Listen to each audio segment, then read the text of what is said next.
didn't meet somebody else, but it actually met me, and so I'm really thrilled to be here. So hey, wow. We're delighted to have you, obviously, with the just about your section here. And so basically, we're going to mainly throw it out to these guys to ask some questions, because they're your real big fans. But I guess not like you. You're not. I kind of like you, but they really like you. No, yeah, whatever you want. But yeah, I mean, I guess I'd like to get the ball rolling. Just obviously, you're extremely accomplished and you're talented in so many fields. But kind of what appeals to me, or like what grabs me about you straight away, is kind of just your incredible personality. So I'm just wondering, like, do you have a life philosophy, or do you have certain like sayings which you could, like, hold in mind, or do you anything like that? Well, yes, I noticed there are cameras here, so I won't tell you the one that I live by. but my biggest philosophy is do unto others. I try to treat people the way I want to be treated, and to me, that's the only way to live. I mean, regardless of what your religious preference is or what you think about, you treat somebody the way you want to be treated. There's no hassle. Nobody fights. It's only when we treat people poorly that they want to kick you behind. So that's the other one. And are you shooting for here? Are you shooting for a TV thing? Okay. I would turn that off for 1 second. And my other one is fuck them if they can't take it.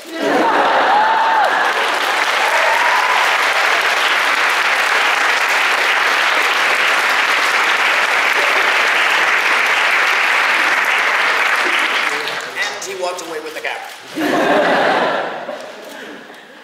Thanks, Whoopi. I'll throw it to you. I'm not saying everybody should have that, but at some point you have to decide who you are.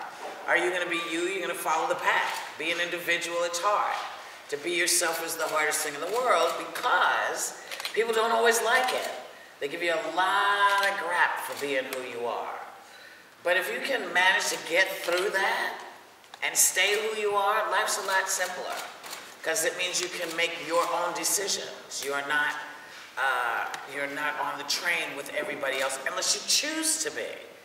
It's a choice, and as I try to remind people, they always talk about, oh, the pretty girls get this, but pretty is not here. You could be pretty all your life in here. And boys, guys, dudes, that's what you want. You want somebody who's got it in here, because what's in here falls. Okay, and then you see a lot of these women propping everything up, and suddenly their faces are, But in here, you don't need to prop anything up. You just are. The best you is in here. On the face of it all, it's easy, but if you can cultivate that, man, you're ahead of the game, I think. At least that's what I tell myself, We can all respect that, definitely. All right. Just before we throw it out to the audience, you've been a Tony, Grammy, an Emmy, and an Oscar. Yeah. And I don't want to ask you to choose between your children here, but is there one of those which? I only have one kid. Oh, okay. Should have done my research. Yeah. Okay. But is there one of those which you means the most to you, I guess? Well, no, all of them, because really, look at me. 30 years ago, 35, 40 years ago, whenever I got famous, I was not anyone's idea of what a star-ish was supposed to look like. I wasn't supposed to look like this. I wasn't supposed to have the career I've had. And every time I get an award, I have to chuckle and go, yeah, oh, that's right, I'm not supposed to have this. Thank you. So it's kind of great, it's all good. Whenever somebody acknowledges you, it's like this. When somebody acknowledges you and say, good job, it's a great thing. And I know a lot of people are too hip for the room when they say, oh no, yeah, I'm going to the Oscars, oh my God. It's like, wow, do you not realize that not everybody gets one? Not everybody gets an award. So if you get an award, be appreciative. I try to tell people when they're sitting in the audience, don't try to look like you're too hip to be there. Because your sweat gives you away. You're wearing all these kind of cute little dresses, and then, you know, you see somebody go like this, oh, and then you see water cascading. You know, we can tell you're nervous. So, you know, it's kind of dopey and it's old-fashioned, but be happy you got something. Think of all the people who never get acknowledged. It's a great thing, I think. That's just me, though. Cool. So is there anyone in the audience who'd like to ask a question at this point? Have I scared you? Hi, Whoopi. You've done like so much. You were Hyena in The Lion King. Yes. Yes. What feel like looking back your favorite thing to do? Well, one of my absolute favorites, one of them, is Guinan from Star Trek, because to me it carried on a tradition, you know, because Gene Roddenberry was an extraordinary man. For some reason, he actually thought that we could, as a human race, get along. So he put really one of everything on the original Enterprise. To me, in watching it, it was a shock, because I don't know if you guys get to see very much sci-fi, because I'm a sci-fi horror fanatic. When you look at all science fiction, both written and filmed, there are no people of color anywhere. So that means when you're looking at the future, there's no people of color. And when I say people of color, I don't just mean black people. There are no Indian people, there are no people of color. And so when I turned on Star Trek and there was Lieutenant Uhura, and she was cute, and you knew both Spock, if he had really thought about it, would try to hit that. And, was that wrong? And Bill Shatner, Kirk, all seeing her not just as the communications officer, but a hot woman. And these are guys dealing with blue women, so you know that if they're looking at her and wanting to go there, it was great. So to me, it was fantastic to see. And I thought, when I found out they were doing it again, I wanted to be part of that.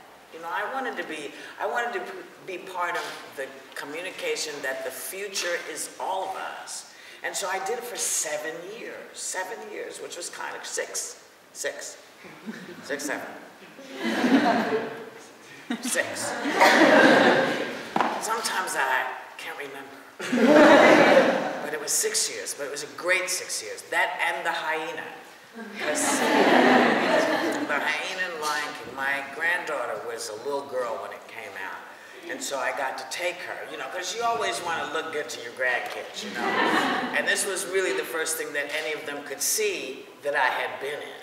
Because I made some, you know, some kind of languagey things. And so I couldn't take her, so I could take her to the opening of this. And so she's walking with me, and she's about that big. She's still this big. She's 23. She's still yeah.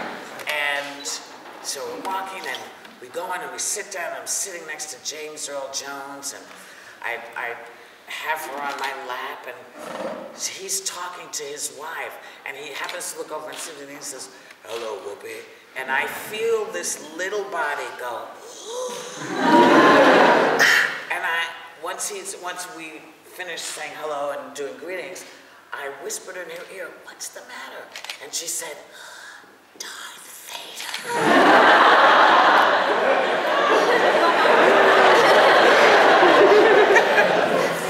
And so I thought, oh my God. But then she fell in love with him because, of course, he's Simba's dad. Me, she wasn't all that thrilled with me. She was sitting on my lap, and I could feel her just tensing up, really getting pissed off. And I was like, you know how you stroke little kids when you know something's wrong, but you don't want to really say? I said, "Hey, is everything okay?" And she looked at me and she said, "You're not very nice in this, Granny." I said, "No, but I get better." She said, "I hope so." So those are my two favorites.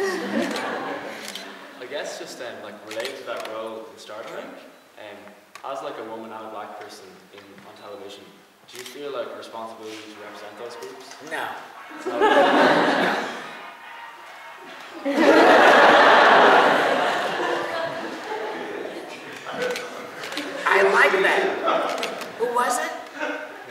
camera guys, probably.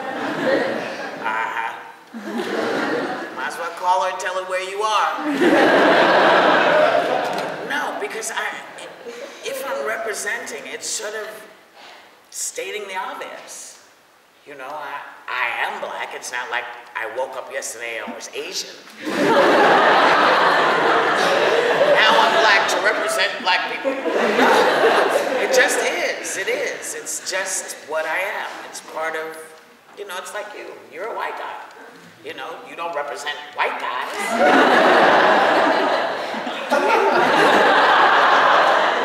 So, you know, I just, you know, I'd represent, the thing I want to represent more than anything is a decent human being. That's what I really want to be. I want people to go, wow, that's a decent human being. Good on you humans. That to me makes something, because it's something we can all do. We can all be the same thing. We can all be one race, which I like, the human race. And then nobody will be freaked out who we're in love with or having sex with, and it won't matter. Unless it's your parents, and then it's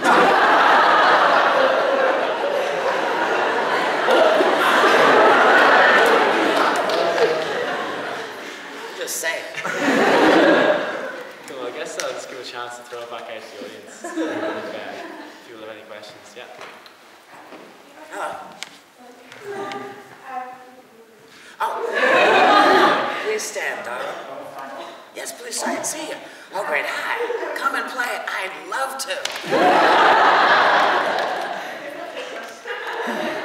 just what you were saying, you know, start off, you know, the can't see yourself and sometimes it can be difficult. Did you like doubt yourself before, like, when you just kind of started off? Not really, because I had a really phenomenal mother. I had a phenomenal mother who was really weird.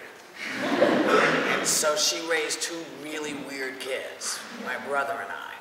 And she was quite clear about the path. And she said, if you can handle, here's what happened. A friend of mine, my best friend, Rosie, very great girl, but a little more conservative than I was when we were young. I had big afro and overalls and patches and, you know, vaguely smelled like something growing in the garden. But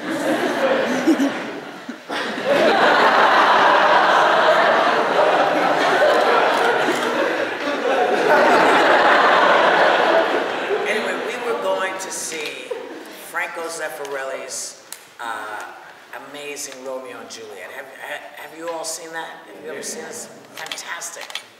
And we were getting ready to go, and Rosie came down because she lived on the 6th floor, and she lived on the 7th, I lived on the 6th. And she came in and she went, I'm not going with you looking like that. And I thought, what are you talking, what's the matter with her? She said, well, I just don't, I'm not comfortable going with you like that. And so I said, well, I'm not going with you looking like that. You know, and so we had a fight. And so Rosie left and she went to the movie. And I said to my mother, am I wrong? And she said, did you think you were wrong? I said, no, I was clean. I didn't understand. She said, well, Rosie wanted you to look more like her so she'd be comfortable. Are you comfortable making those kinds of changes to make other people comfortable? If you are, then there's no question that you did the wrong thing. If you're comfortable and you don't have any reason to change, then you're right. You stayed true to you. So you have to make that decision, which is going to make you more comfortable. Now, does that mean you have to be a bonehead all the time? No, because sometimes it does help people out. If you're going to a formal affair, it might not be the best idea to go in hot pants, you know, unless, of course, they have spangles and you wear it a crown. But that's a whole other thing. But, you know, you have to be smart enough to know the audience, to know where you're going, and make those decisions. I didn't feel I should have to, you know, do stuff to go to the movies. I was clean, I didn't smell bad, I was healthy, and I thought it was unreasonable of her to ask me to conform.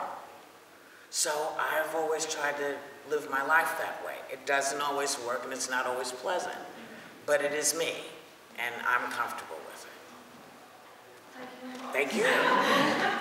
Really long-winded answer, right, for like a short question. And there was a guy whose hand was up. Yes?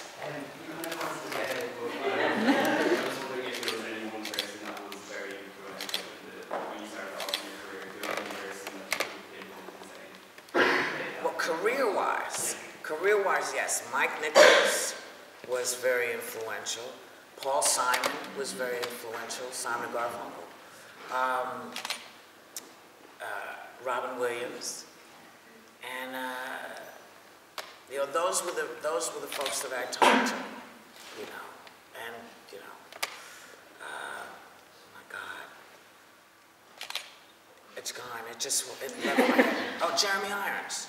He's the other one. You're welcome. I think there's another concern question there. Hello. Hi, yeah, I was just wondering if you could do one more introduction of France and you could pick any role in the entire world, all the movies that are still going to be made or haven't already been made, what would you pick? How would I know if they haven't been made? How about ones that we know about? I'm sorry? How about ones that we know about? Eleanor of Aquitaine. Really? Why? Yes, because she is one of the smartest characters, female characters written. Now I can do a lot of guy characters, but she is the most, to me, the most witty, the most brilliant character ever written for the stage that is understandable to everyone, you know. And it's one of my favorite plays, you know. I just, I wish. But every time I try to do it, people go, you know. And I go, what?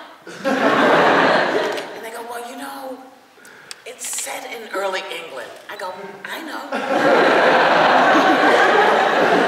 And then they go, well, but she's a little older. I said, well, that's all right, I make up. Because I want them to say what they mean. Because the theater doesn't really have any variation on color. Actors are actors, performers are performers. And there are very few things that actors can't do. Female parts, male parts, any of that. There's very little you can't do. So that's the part I want. And one day, damn it, I'll get it. Thank you. Thank you. And I'll probably do it at the Old Vic just to piss them off. If you could choose any actor. Darling, you know you have to stand. If you could choose any actors to play in the To play me? Yeah. Oh. I think I would. Who's the kid from Footloose? Kevin Bacon.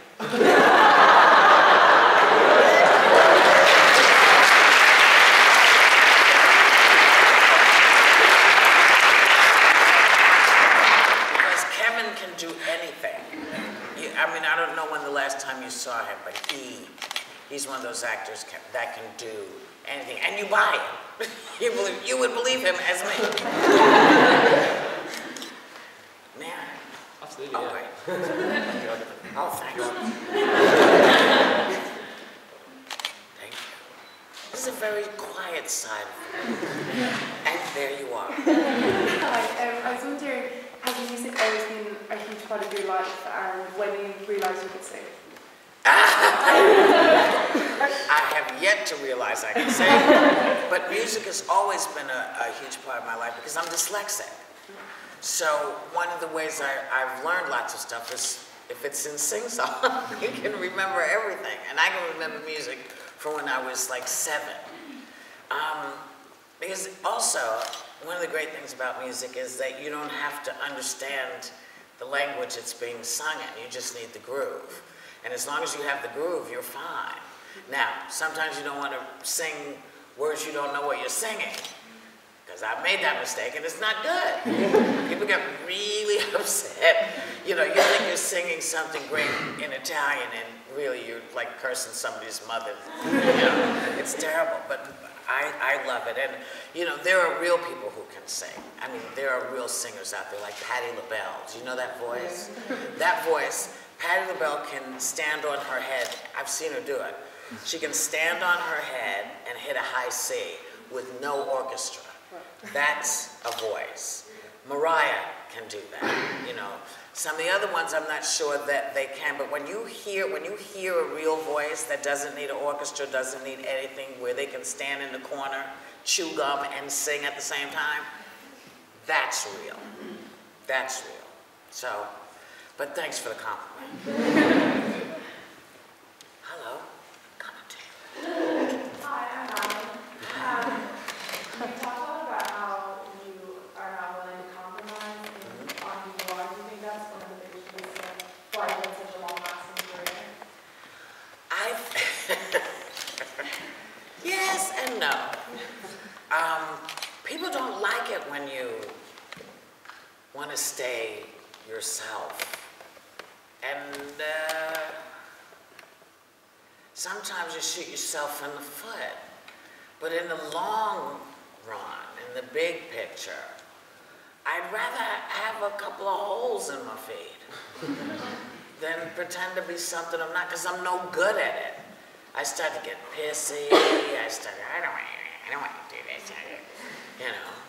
And I figured that it's better to just be who you are, hell or high water, and learn to swim. I was just wondering, who was your favorite person to work with in Gosh, actor-wise, you mean? Would you know the directors if I told you? No. All right, so let's go. Well, Patrick was one. Patrick Swayze was really a good guy to work with. And a man called Sam Elliott, who was also fantastic. Mary Louise Parker, who does a show, I don't know if you get it here, called Weeds. Yeah, she's the head character. Who else did I like? Who? Victor. Garber? He was on, what?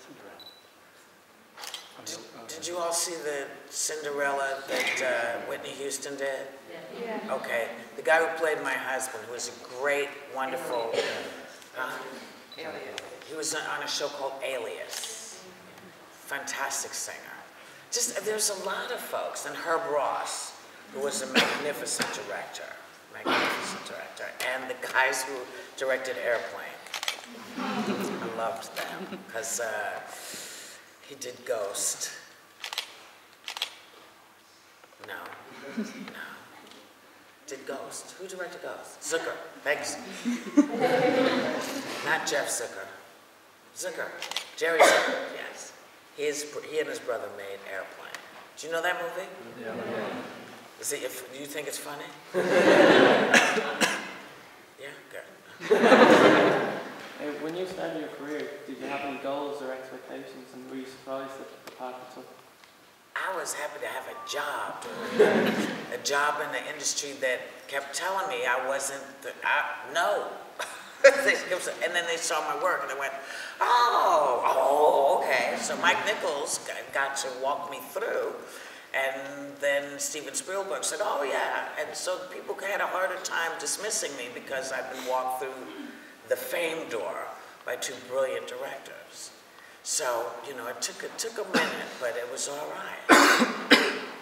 You asked me a question, didn't you? Yeah. Yes, all right. And yes, in the Stripes, yes. Just with all of your experience in like so many performance industries, are there personal qualities that you think are currently lacking in show business? Sort of ideas. I think more than anything what's missing is a spark. Because let's face it, man, you can look on these different shows and, you know, a singer or a performer doesn't have to learn how to be a performer. Part of the experience of performing is going in those bars and learning how to take care of drunks, you know, and hecklers, and all of those things. It's being on the road and playing the nastiest, hideous place you can find. That all goes into making you a better performer. And somehow if you come out and you're playing stadiums and you're brilliant already, you miss something. You miss something. You miss the rapport that you need with an audience. You miss how to interact. And I think it's kind of sad because it's part of why people have no support system to last. Some of the great voices that have come out of late. I loved Amy Winehouse, man. That was a voice, but no support system. We have to, as actors and singers and dancers, we have to support each other. You got to get out there and go and see your friend. It's not about competition with the person next to you. It's about, hey, we all got the same goal in mind. We all want to do good stuff. Let's support each other. Do I care that you got this and I didn't? Because next time I'm going to get this and you're not. I don't want you pissed at me. It's give and take. It's, what is the word when, it's not respect, it's courtesy. There's a huge lack of courtesy in our industry that I don't like, that I find offensive. And, those are things I think you can make it without it. You don't need it. But you don't want to meet those people. Because suddenly you go, wow, you're a bonehead. Yes, sir. You've been out there sort of championing this idea of stuff, which is really impressive. Thanks. I want to ask you is, in your whole sort of 35-year career, do you feel like you personally are stuck doing stuff? And also, do you enjoy being famous? Answer to your first question, look. Yeah, this is still it. This is what it's always been. And I enjoy fame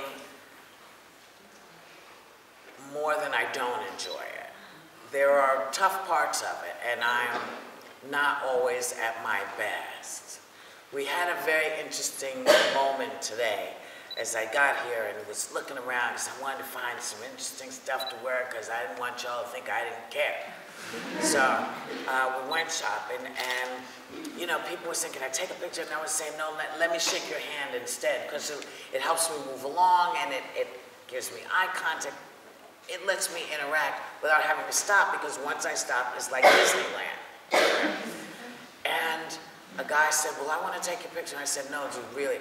I'm happy to shake your hand, but I can't stop. And he said, well, just stop right now. Just do it right now.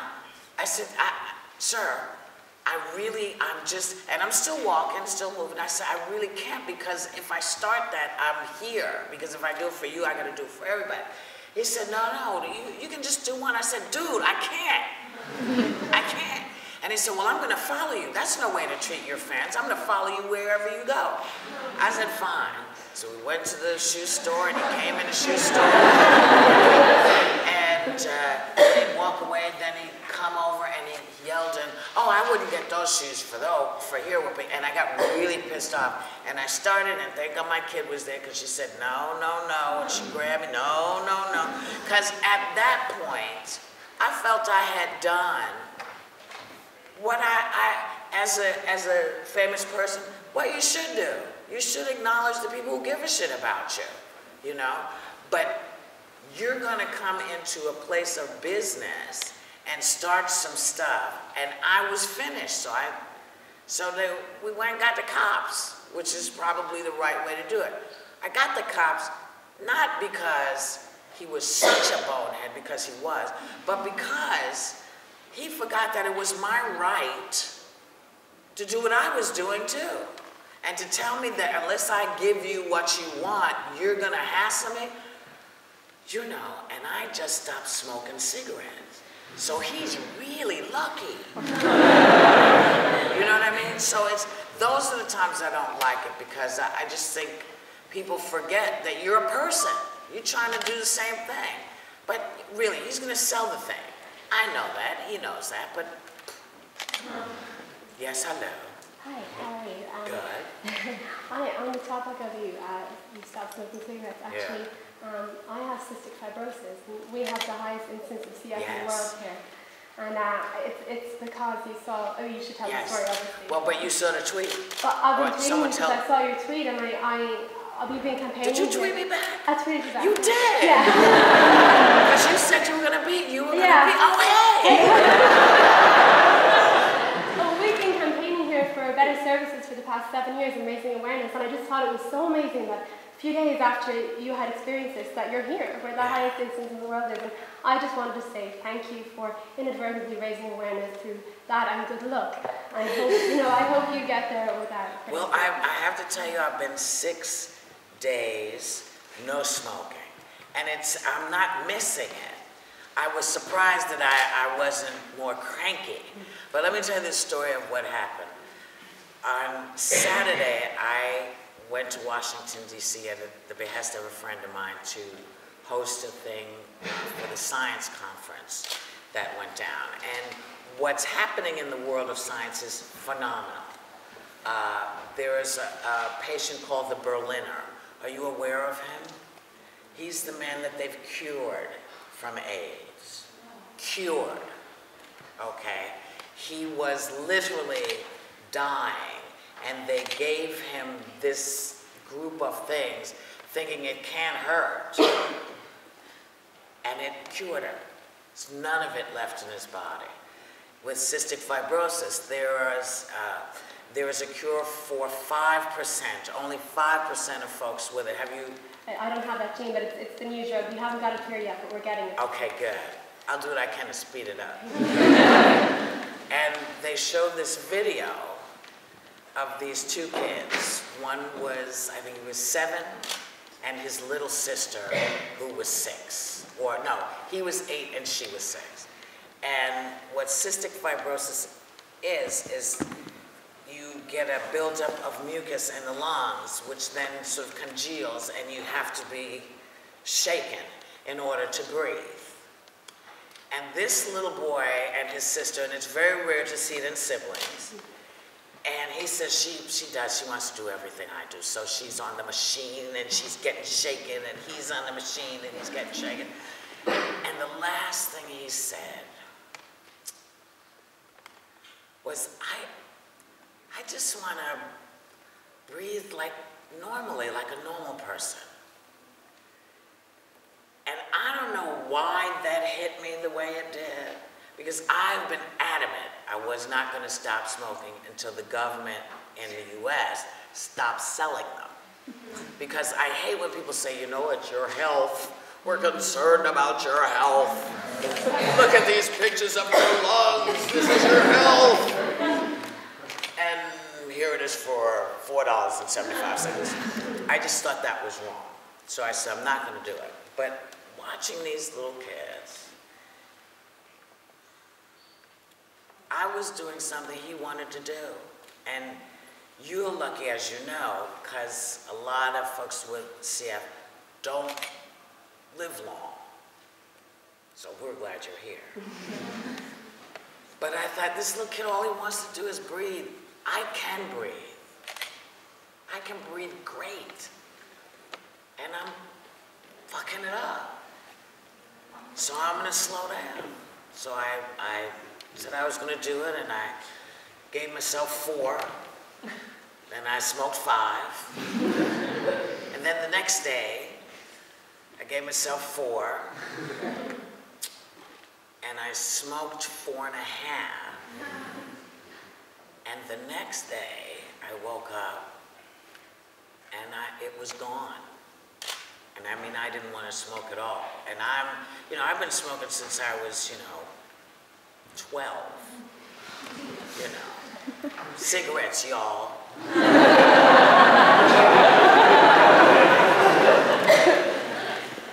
And in a way, I think maybe it's my mom tapping me on the shoulder, because she's passed. But also, I was doing a thing for the World Health Organization to bring awareness of the connection between TB and AIDS. And we were doing a comic book for kids and doing this whole thing. And we were so far down the line. Scholastic was doing it with us, and the World Health Organization said, no, we're not doing it. And when Tom, who runs my company, the real Whoopi Goldberg, said, whoa, whoa, do you know how much work we've put into this? We've been to all these things. And they said, she's a smoker. No. And that was that. And it really pissed me off. And so, again, I said, wow, if that's how you feel, if I'm not good enough to go tell people that TB and AIDS has a connection, then, but those two little kids, so in their name, and in your name, and in everybody's name that has CF, I'm gonna do my best. I can't give you my lungs, I wish I could. But I can make my lungs better and tell people about it, and maybe we can make strides, but they are making amazing strides. I found this out at this thing, so that's why. That's why. So I'm gonna follow you too. Hey. Hey. I was just wondering, we all know that, like, you obviously have a massive love for drama and film and music, but are there any other passions and interests you have? Science. I know it's crazy. I'm a dyslexic. I have no reason to understand or like science. But there's something about the world that interests me. You know, I always thought I wanted to be an ambassador. But, you know, you can't have a closet like mine and be an ambassador because somebody keep opening it up and skeletons keep falling out. Said, oh yeah, I did him too, sorry. So, you know, but I don't know if there's other things. Maybe there's other things for me to do. I'm hoping so, because I think life's exciting and I want to be here as much and as long as I can to see what's out there. I mean, I never would have been able to come to see you all if I didn't like science, because I didn't fly at all for 14 years. And then I made a deal with the man from Sister Act. And then the date came that I actually had to get on the plane. And I was like, what?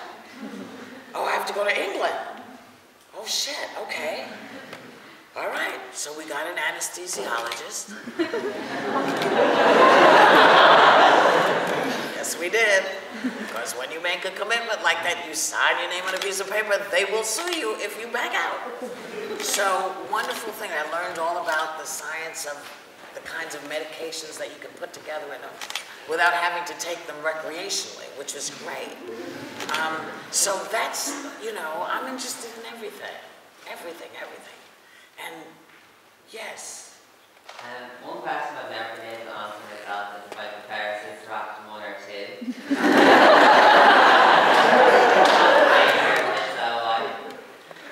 Do you have a favourite between the two, and if so, why? I don't know if you know that my daughter was in Sister Act 2. So that's my favorite.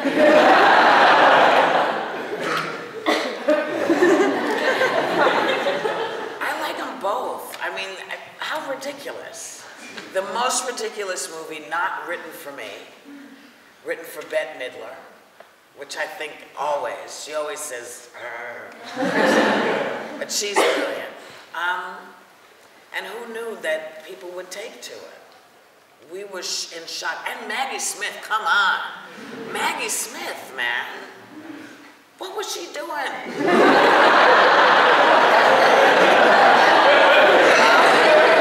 And that's exactly what I said to her when they first said she was going to be in the first one. I said, are we talking about the same Maggie Smith? The prime of Miss Jean Brodie Maggie Smith?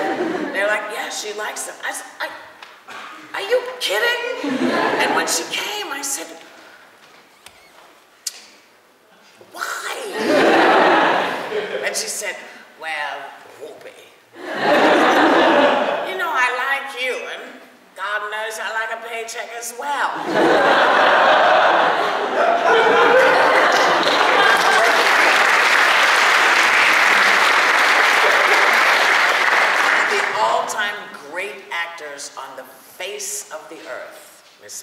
Smith. Yes, my brother, or are you giving me power, or are you...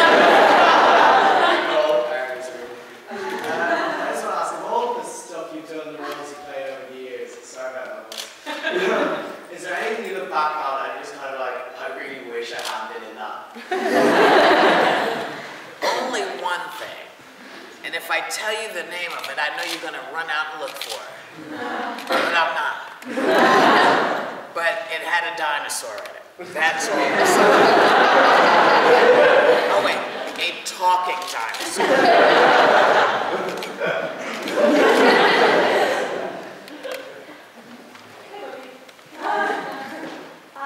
So often in film and TV, character development is a little strange because you might film the ending first, or do you have like a method to get you into character, or do you just move on and then scene? I wish I could tell you I was that deep. I'm not. It's what I do. If I come in, if I was, having that time of the month in the middle of doing a character, so was the character. You know what I mean? To me, it's whatever is happening, that's what's happening that day to the character. So it just goes like that. Now, a lot of people need silence, and they need a method, and I like watching them. But to me, if you can't get into it when someone drops a tray, you would respond as if someone dropped a tray, but not like, I can't concentrate when you're doing that. No, you have to concentrate. But that's me. Everybody has a method. I have no method.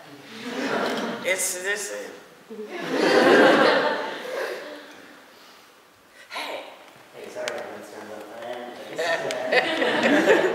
You can roll on over if you want. Sure. I was just going to ask you about President Obama and the presidential election. I know most people are sick of talking about politics, and maybe you are as well. But what do you think of him? What do you think of the re-election race? What do you think of Trump? Just for real political issues in general. Well, I'm an Obama fan.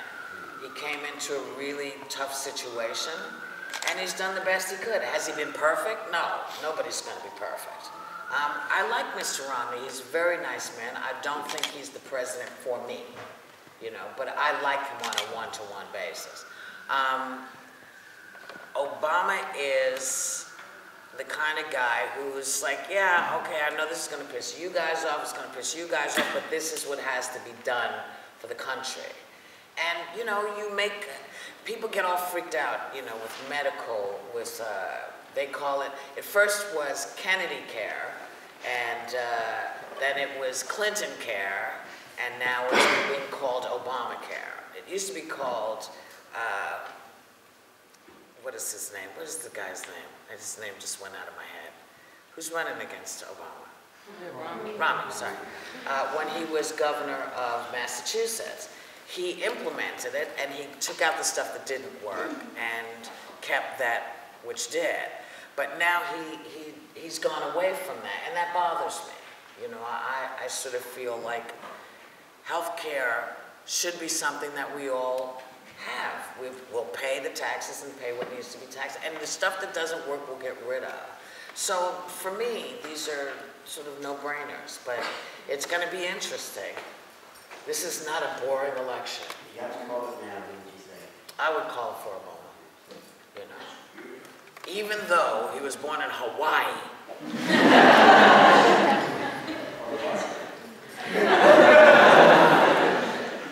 The funniest thing to me, intelligent, brilliant people, all having grown up with maps in school, not recognizing or remembering that Hawaii is actually part of the United States. Well, he wasn't born in the U.S., he was born in Hawaii. Never mind. Yes? Do you think you'd be as famous as you are if you had to change your name? I don't know. What do you think? Is it, well, no, I'm asking because is it talent that makes the name or is it talent that makes the talent? There you go. So you answered your own question. Well, there's some names you couldn't change it to. Like I couldn't call myself Adolf Hitler. You know, that probably would not have worked. But anything else, as long as I could back up whatever they thought it was, I think I would have been fine. But who knows? Hello. What in your life have you done the most proud of? What am I most proud that I've done? Actually, that. Stand up for a second.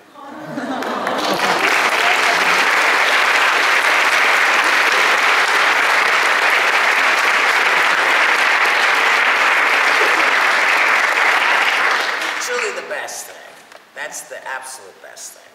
Shocking, because I didn't think of it that way before. But when people ask me that question, because I really haven't done anything. No, that's bullshit. I haven't done anything personally in my life that surpasses that. You know, everybody has done something great in their life so far, and you'll do more great things. But at this point in time, now if I get the Nobel Prize, she may slip down the same.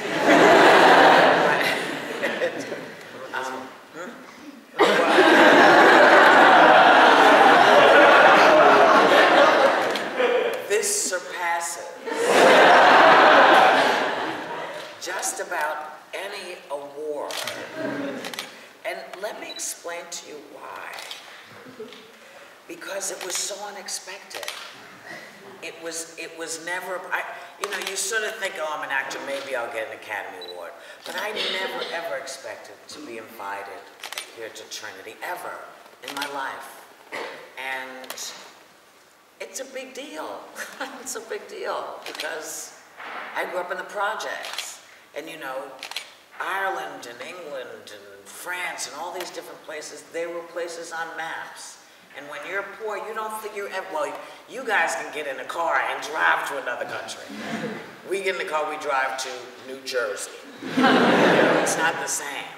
So to be able to go to another country and experience people from that country is kind of great. And, you know, to get it, for someone who doesn't have a college or a high school diploma, because there was no words for what was wrong with me, and it was just too boring to keep trying to go and explain to them that if you told me stuff, I could remember it. But I couldn't tell you what was on the board. I couldn't, and there was no name. So they called you dumb. And I just got tired of being called dumb, so I left. So to get an honor from a learning institution filled with really smart people, it's a huge honor. So thanks.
Well, yeah. I mean, I left where I was and went someplace else. I left New York City and went to California to be with a guy, actually.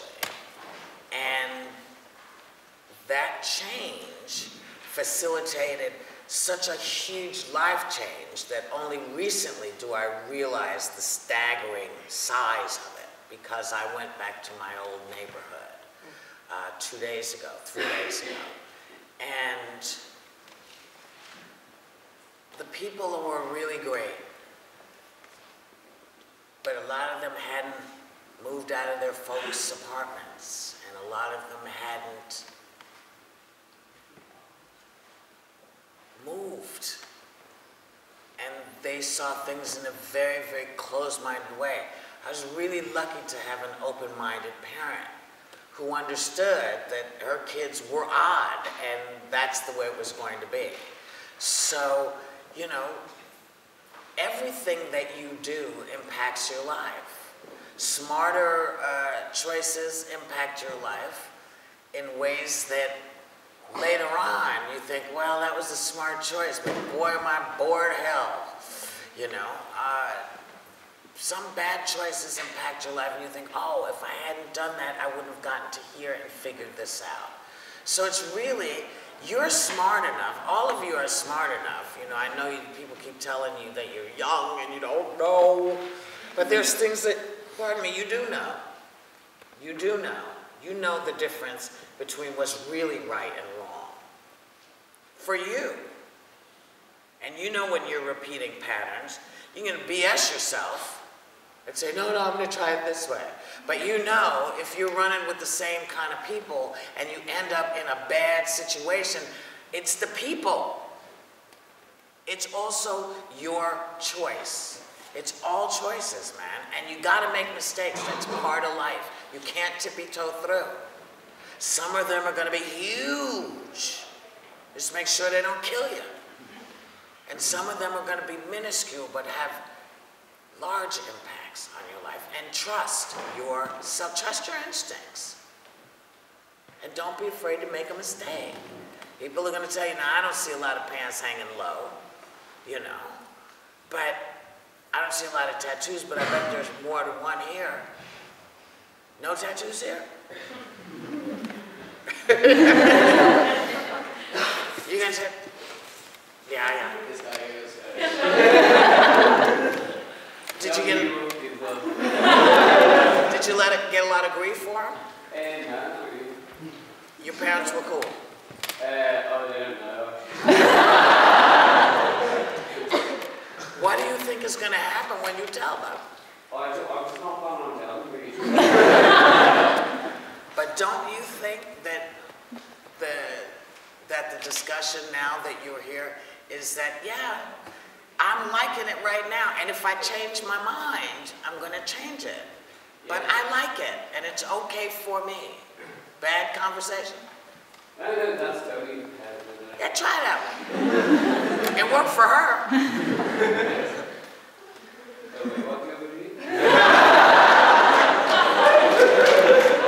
Or take a picture of this one. Listen, take a couple of pictures of this one and send it on. Say it's yours. Say, yeah, I've been in the sun. So that's my answer. Trust your instincts. Thanks. Yes? What's the best music that you've recently discovered or rediscovered? Well, all Motown, the best. But, what's I listening to? Huh? Well, the new Kanye is great, but who did I just listen to? Shit, I don't remember. I don't have my thing with me. I like everything. I really do. I like country, I like old rock and roll, I like new rock and roll. I like some rap music, not all. I love classical music because I just love the idea that a deaf man and an 8-year-old were able to create some of the most extraordinary music in the world. People say people with handicaps have issues. Bullshit. What else do I like? I just heard something the other day. I can't think of it. This is one of the things that happens when you hit a certain age. You can't remember. So, I like everything. I think we just have time for probably one more question. Right there. Will you sing us something? Will I what? Sing.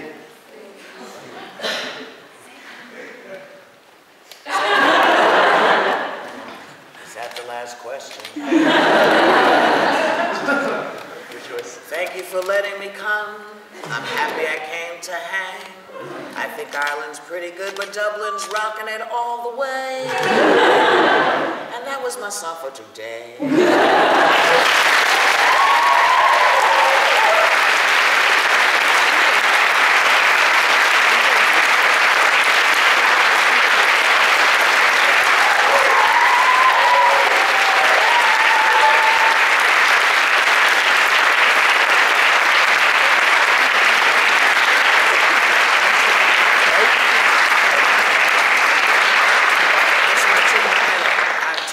First, make sure I, you take it back. So first of all, Whoopi, obviously, thanks very much for coming out. It's my pleasure. Like Whoopi Goldberg, one of the most deserving recipients we could have of this award, not just as an entertainer, but also for political activism, for like your inspirational words and deeds, as we've seen and heard about tonight, or this afternoon. So Roz is going to escort Whoopi out. If everyone would just like to give Whoopi one last round of applause.